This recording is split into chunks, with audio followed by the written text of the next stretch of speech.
I left California this morning about 7:30 so I could get through these temps. Right now it's, you can see there it's 105. I just left Barstow, California.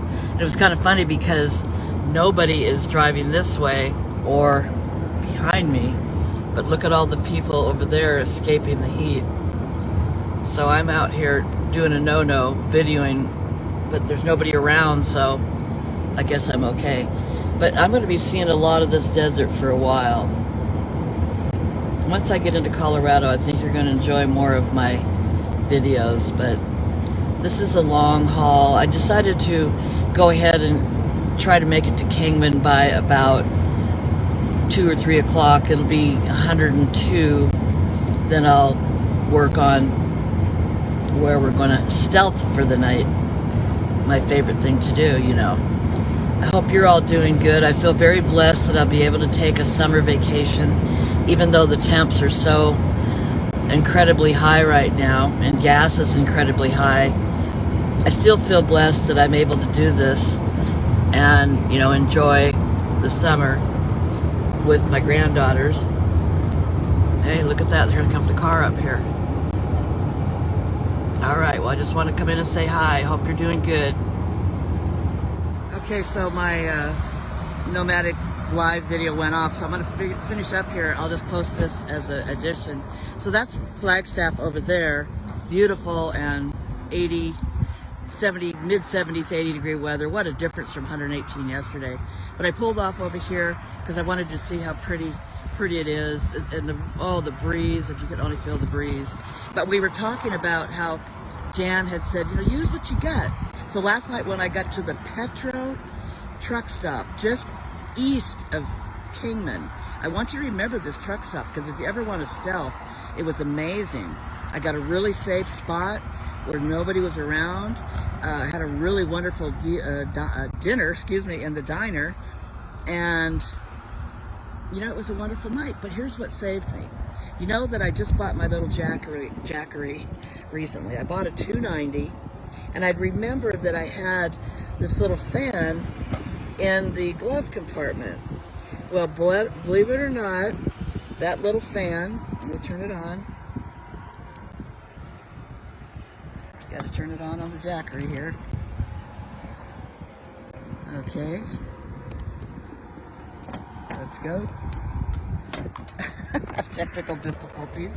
Let's turn it on. Turn it on. There we go. That little fan, believe it or not, that kept me alive last night. It's just a little it looks big there, but it's only about the size of my hand. And I hung it up on the door handle and just put it on my, you know, upper torso. And that little thing saved my life last night in 97-degree Kingman weather. But anyway, this is day 2. On my way to Gallup. I'll be in Gallup, New Mexico tonight. And then I'll give you some more videos tomorrow. And hopefully you're enjoying yourself out there in wherever road trip you're on, or if you're at home. I'm totally enjoying this one. It's been really beautiful. I love that it just rained and it feels so fresh. But I don't know if you know, back to 118, what that feels like if you've ever been in that kind of weather.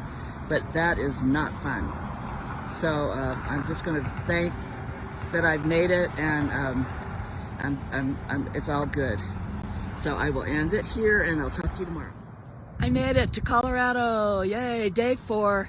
I'm heading into the state now. I'm right at the border where New Mexico ends, and you have to go over this pretty steep pass called Raton Summit to get to Colorado. And I will tell you, it's going to be a little bit noisy because the trucks all have to slow down quite a bit because it's a pretty steep pass.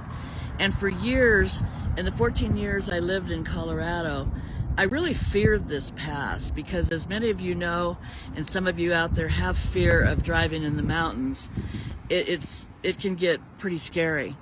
And you clearly don't want to attempt it in the snow. I've heard of people getting turned around up here because they won't let people over the pass in the snow. But my way of getting around it was watching the weather really carefully so I didn't get caught in any kind of rainy or icy or snowy conditions. And that was the first thing I did. So I always planned my trips around the weather. And then it was the only way out. You either go through Vail or you come here. So I knew that I had to step up at some point and just get over the pass. And that today is what I've done. I really feel so grateful that I made it out here, and I'm up on the top of the summit. The air is just, like Mark Twain said when he went to the summit of Lake Tahoe, the air is clear, crisp, bracing, and delicious. And why shouldn't it be? It's the same air that angels breathe. And it's so true up here after being in all this heat coming up here. I can't even tell you how good I feel just making it to Colorado. So this is part one, and I'm going to show you a little bit about the state as I drive into Colorado Springs and Denver.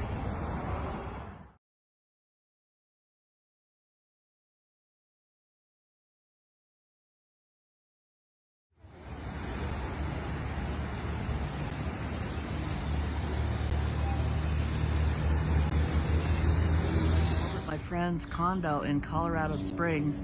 We're out here by the pool, but I remember we were talking about the blue skies of Colorado. Well, there they are. Just unbelievable. That's NORAD over there. If you've ever heard of NORAD, where they, have all the stuff inside the mountain. And then as I pan around here, the pool is so cool. That's Michelle in the pool, my friend. And over there, let's see if I got my finger. That's Pikes Peak, where America the Beautiful was written about, that peak. So I just want to pop in and say hi to everybody. Enjoying Colorado, starting to acclimate to the elevation, and I hope you're having a great Saturday too.